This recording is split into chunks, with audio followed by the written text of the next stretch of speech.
How to install Sapphire in After Effects.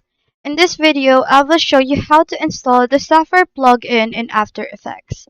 Sapphire is a powerful visual effects suite that gives you access to hundreds of high-quality effects and transitions. And I'll guide you the step-by-step through the installation process.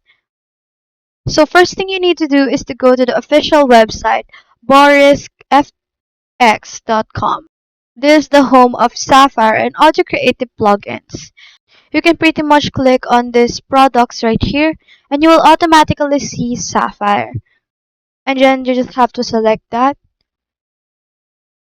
And from here you can click on download free trial, or if you've already purchased it, click on download full installer.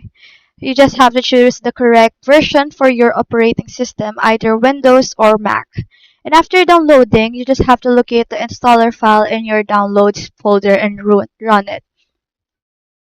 The installation wizard will open, and follow the on-screen instruction when prompted.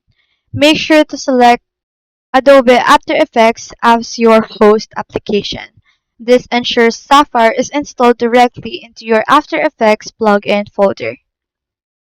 During installation, you may be asked to enter your license key if you purchased Sapphire. If you're using the free trial, simply continue the trial option. The installer will then copy all the necessary files and complete the setup process. And once the installation is done, you can restart After Effects, and to check if Sapphire was installed correctly, open a project like this one and go to the Effects and Presets panel. Type in Sapphire in the search bar and you should see a list of Sapphire effects available for you to use. You can also drag and drop any Sapphire effects onto the layer in your composition.